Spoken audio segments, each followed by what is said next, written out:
नमस्कार। TVS talks YouTube channel में आपका स्वागत है। मैं फिर से हाजिर हूँ अनुपमा के आज के 22 फरवरी के लेटेस्ट एपिसोड के अपडेट्स और नए नए ट्विस्ट एंड टर्न्स के साथ। तो उससे पहले अगर हमारे इस चैनल पर आप लोग नए हैं तो इस चैनल को लाइक और सब्सक्राइब कर लीजिएगा और वीडियो को पूरा एंड तक जरूर देखिएगा। तो चलिए जानते हैं क्या कुछ नया हुआ है आज के एपिसोड में। तो आज का एपिसोड काफ़ी इंटरेस्टिंग होने वाला है, जहां हम स्टार्टिंग में देखते हैं कि पराग फ़ोन करके स्टेटस पूछ रहा होता है कि घर का जो काम चल रहा है वो पूरा हुआ कि नहीं।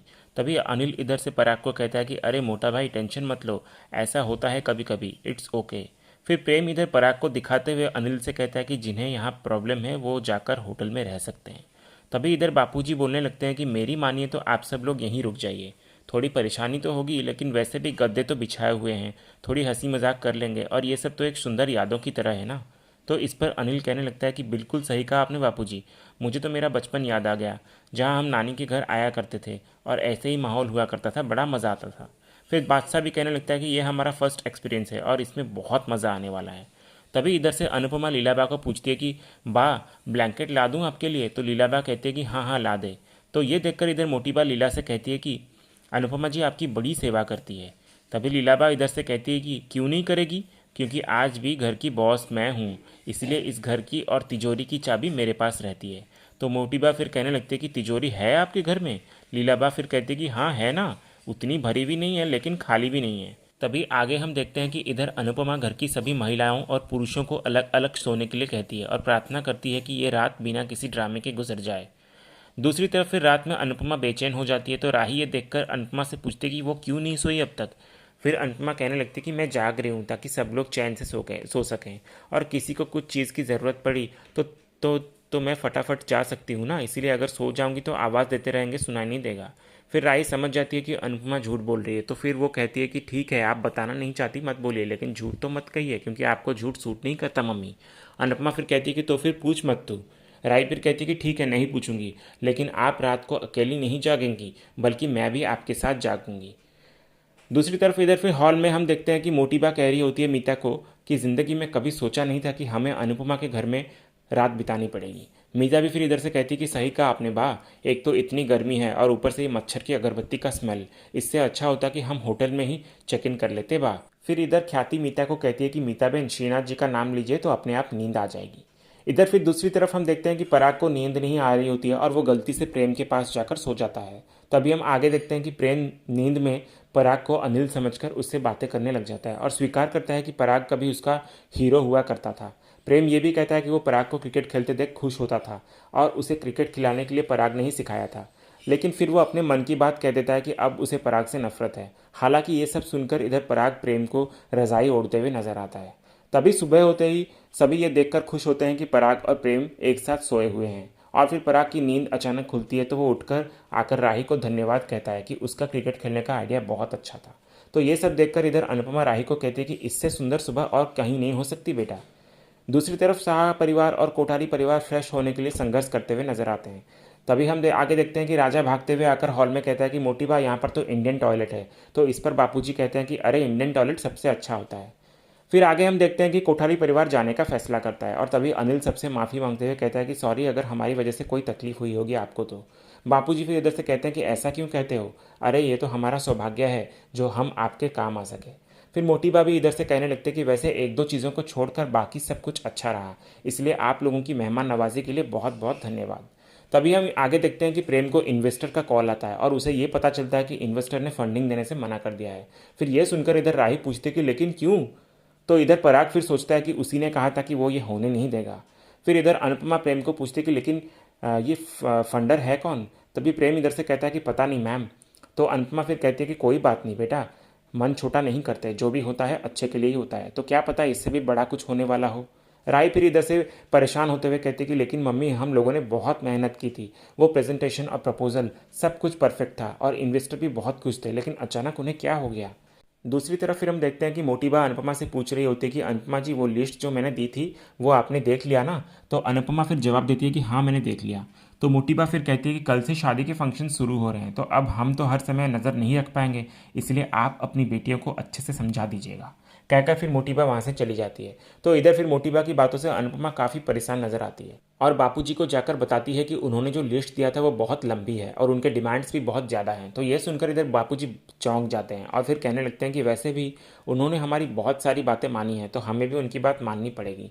अनुपमा फिर इधर से कहती है कि हाँ, माननी तो पड़ेगी बापूजी, लेकिन इस लिस्ट को देखकर समझ में नहीं आ रहा है कि कैसे सब कुछ होगा। और कल से शादी के सारे फंक्शन शुरू हो रहे हैं और फंक्शन में खाना हमें ही बनाना है, और ऊपर से ये अन्नदान, महापूजा, 11 पंडितों के लिए दक्षिणा, वस्त्र वगैरह वगैरह। सोचा था जैसे तैसे करके मैनेज कर लूँगी, लेकिन बहुत खर्चा है बापूजी, तो इसमें बहुत पैसे भी लगेंगे। फिर अनुपमा ये कहती कि सोच रही हूँ कि अभी जितने भी कैटरिंग के ऑर्डर आएंगे ना, वो सारे के सारे हाँ कह दूँ। तो बापूजी इस पर गुस्सा होते हैं और कहते हैं कि तुझे मरना है क्या? पहले से ही इतनी भागदौड़ कर रही है तू, तो अब इतना काम करेगी तो क्या होगा तेरा हाल? अनुपमा फिर कहने लगती है कि करूँगी बापूजी, करना तो पड़ेगा, क्योंकि मैं मेरी राही की सिर्फ माँ ही नहीं बल्कि माँ और बाप दोनों हूँ। और शादी में माता पिता दोनों आधी आधी जिम्मेदारियाँ ले लेते हैं, लेकिन यहाँ मुझे मेरे अनुज के हिस्से की भी जिम्मेदारी संभालनी होगी बापूजी। इसीलिए मैं नहीं चाहती कि मेरी बेटी से कभी भी कोई कुछ भी कहे कि देख तेरी माँ नहीं कर पाई, तो हमें किसी को मौका ही नहीं देना है बापूजी। और बापूजी, शादी में अगर नमक भी बहुत ज़्यादा कम हो जाए ना, तो ज़िंदगी भर लोग बहू को ही ताना देते हैं, तो मैं अपनी बेटी पर यह नौबत आने ही नहीं दूंगी। इसलिए मेरी बेटी को ये लगना ही नहीं चाहिए कि उसकी पापा नहीं है तो उसकी शादी में कमी रह गई। अगले सीन में फिर हम देखते हैं कि अनुपमा बिना रुके अन्नू की रसोई में नॉन स्टॉप काम कर रही होती है। तो अचानक से उसे चक्कर आने लगते हैं, तो प्रेम आकर एंड वक्त पर उसे संभाल लेता है और कहने लगता है कि दिन भर आप ऑर्डर पूरे करने में बिजी रही, हमारी खातिरदारी करने में बिजी रही, और रात को हम सब वहाँ थे तो आप ठीक से सोई भी नहीं, और सुबह सुबह आप काम पे लग गई। तो इस पर अनुपमा कहती है कि हाँ, तो बेटी की शादी ऐसे ही तो होती है ना बेटा, तो तुम जाओ प्रेम, तुम्हारी मेहंदी है ना 12 बजे। फिर प्रेम इधर से कहता है कि मेहंदी 12 बजे है मैम, तो अभी बहुत टाइम है। तभी अनुपमा कहती है कि पर तुम्हें तैयार भी तो होना होगा ना, तो कम से कम जाके आराम तो कर लो, नहीं तो फोटो अच्छे नहीं आएंगे। प्रेम फिर कहता है कि बॉस काम करे और एम्प्लॉय आराम करे, और हमारे देश में ऐसा क्यों होता है मैम कि दामाद कितनी भी कोशिश कर ले लेकिन उसे बेटे का दर्जा दिया ही नहीं जाता। तो अनुपमा फिर इधर से कहती है कि बहुत बड़ी बड़ी बातें करता है तू बेटा, तो चल अब मेरी मदद कर। फिर प्रेम भी अनुपमा की हेल्प करते हुए नजर आता है। दूसरी तरफ फिर राही अपनी मेहंदी की तैयारियों में लगी हुई होती है और अनुपमा को ढूंढती है, तो बापूजी इधर बात को घुमा देते हैं और सबको तैयार होने को कहते हैं, और फिर खुद सोचते हैं कि अनुपमा भी कमाल है, हद से ज़्यादा काम करने लग गई है। सीरियल में आगे फिर हम मोटी बा को देखते हैं, जो कि ख्याति और मीता को बता रही होती है कि लड़का और लड़की के हथेली पर उनका भाग्य लिखा होता है, और शादी में परिवार मेहंदी से उनके हाथ पर सौभाग्य लिखता है, और सौभाग्य बाजार से नहीं खरीदा जाता, इसीलिए हम अपने पोते की शादी में मेहंदी बाजार से नहीं मंगवाएंगे, तो इसीलिए हमने राजस्थान के सोहत से मेहंदी मंगवाई है, और हम खुद इस मेहंदी को गुलाब जल में घोलेंगे।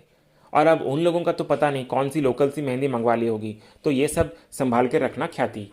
फिर मोटी बाई ये कहती कि और एक बात, तुम लोगों के कहने पर हमने फार्म हाउस पे मेहंदी की रस्में रख तो ली, लेकिन अगर यहाँ कुछ भी छूट गया ना तो वापस लेने नहीं आ पाओगे, इसीलिए ध्यान रखना तुम दोनों। फिर मोटी बा ख्याति को कहती है कि और ख्याति, अपनी प्यारी सहेली समदन को पूछ लेना कि इतने सारे लोगों के खाने का इंतजाम वो कर भी पाएगी कि नहीं। फिर इस पर ख्याति कहती है कि अनुपमा बहन ने सामने से फ़ोन करके बता दिया है बा कि सब कुछ हो जाएगा, तो इसलिए आप चिंता मत करिए। तभी हम आगे देखते हैं कि पराग राजा को कोई काम बता रहा होता है करने के लिए। फिर मीता आकर पराग को कहती है कि मोटा भाई, जमाई जी बता रहे थे कि उनका कोई रिश्तेदार है उदयपुर में, तो आपने उनसे बात की राजा के रिश्ते के बारे में। तभी इस पर अनिल ये कहने लगता है कि अरे अब तक तो प्रेम की शादी हुई भी नहीं और राजा के लिए लड़की ढूंढी जा रही है, इतनी जल्दी क्या है। तो इस पर मोटी बा कहने लगती है कि जल्दी है, क्योंकि ना पराग ने बड़े घर में शादी की और ना प्रेम ने, और इससे पहले राजा को कोई मिडिल क्लास लड़की पसंद आ जाए तो हम चाहते हैं कि इसकी शादी किसी बड़े खानदान की लड़की से करा दी जाए, वरना धीरे धीरे हमारे महल जैसा घर मामूली से मोहल्ले में बदल जाएगा। फिर मोटीबा इधर मीता को आदेश देती है कि वो राजा के लिए लड़की ढूंढना शुरू कर दे, और फिर मोटीबा राजा को कहती है कि मेहंदी की रस्म में तेरी कोई ज़रूरत नहीं है राजा, इसलिए पराग ने जो काम दिया है वो करना और सीधे ऑफिस चले जाना। राजा फिर कहता है कि ओके मोटीबा। फिर इधर हमें मोटीबा को दिखाया जाता है, जो कि मन ही मन में बोलने लगती है कि शादी में बहुत जोड़ियाँ बनती है, लेकिन हम शादी में कोई जोड़ी बनने ही नहीं देंगे। और इसी सीन के साथ ही आज का ये एपिसोड यहीं खत्म होता है। तो दोस्तों, आने वाले अपकमिंग एपिसोड में हमें देखने को मिलेगा कि मोटीबा अनुपमा से मेहमानों को सर्व करने के लिए कह रही होती है और अनुपमा सबको ड्रिंक सर्व भी करती है, और इधर राही गलती से गौतम से टकरा जाती है और गौतम की मौजूदगी से राही अनकंफर्टेबल हो जाती है। तो दोस्तों, आपको क्या लगता है कि क्या अनुपमा के लिए ये कोई नया इम्तिहान होगा, और राही और गौतम की ये टक्कर क्या कोई नई मोड़ लाएगी? कमेंट सेक्शन में अपनी राय ज़रूर दीजिएगा, और अगर आज का वीडियो आपको पसंद आया हो तो वीडियो को प्लीज़ लाइक भी कीजिएगा, शेयर भी कीजिएगा और सब्सक्राइब करना ना भूलिएगा, ताकि ऐसे ही रोज़ लेटेस्ट एपिसोड के अपडेट्स आप सबसे पहले पा सकें। तो मिलते हैं अगले एपिसोड के रिव्यू में, तब तक के लिए स्वस्थ रहें, मस्त रहें।